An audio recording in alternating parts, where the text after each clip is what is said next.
परिस्थितीच्या फुग्यात कष्टाची हवा भरून आयुष्य जगणं गरिबीला जमतं। निखळ हास्याला श्रीमंतीची नव्हे तर समाधानाची गरज असते। ते हास्य तुम्ही कशात शोधता यावर अवलंबून आहे आनंद।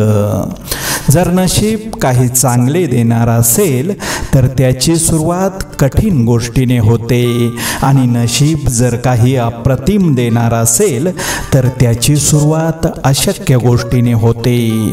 जेव्हा तुम्हाला एखाद्या गोष्टीचा आत्मविश्वास नसतो तेव्हा ती गोष्ट कधीच करू नका।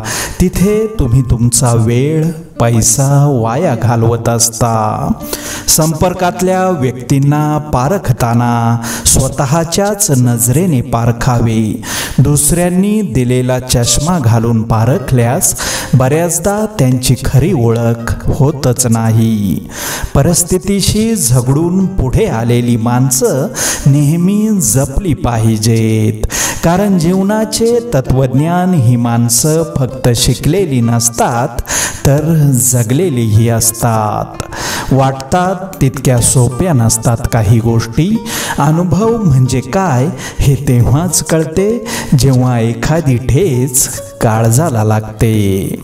मिळकत फक्त आर्थिक संपत्ती नसते। अनुभव, नाती, मान सन्मान, चांगले विचार आणि चांगले मित्र ही खरी मिळकत आहे। अपेक्षा आणि विश्वास यात फरक कमी आहे।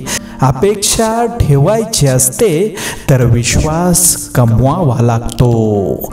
सुख आणि वय या दोघांचं कधीच पटत नाही, कारण खूप मेहनत करून सुखाला घरी घेऊन आलो तर वय नाराज होऊन निघून गेलेलं असतं। म्हणून तुमचं कार्य संपलं असेल तर बाजूला व्हा आणि दुसऱ्यांसाठी मार्ग मोकळा करा। शब्दात परकेपणाचा गंध आला की मायेची फुलपाखरे कधीच उडून गेलेली असतात। खोट्या आणि मर्यादा नसलेल्या लोकांची संगत ठेवणं बंद करा, नाहीतर चूक नसताना सुद्धा तुम्हाला अनेक गोष्टींमुळे नुकसान सहन करावं लागेल।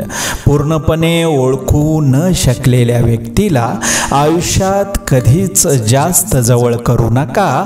कोणाचा उद्देश काय असेल आणि कसा असेल हे वेळेवर कळण्यापेक्षा आधीच आपण माहीत करून घेतलेलं चांगलं। स्वतःची ओळख जर निर्माण करायची असेल ना तर चार चौघांमध्ये कौशल्य दाखवा, लायकी नाही।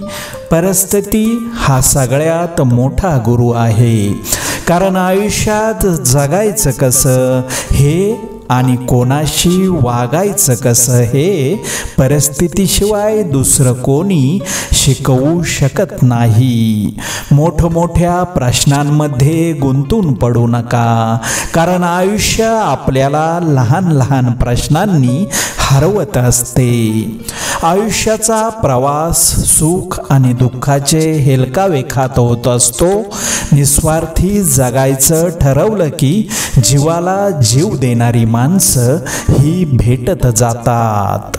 आपलेपणा, आधार आणि वेळ ही खूप मोठी संपत्ती आहे। कुणालाही देण्यासाठी यापेक्षा चांगली भेटवस्तू नाही।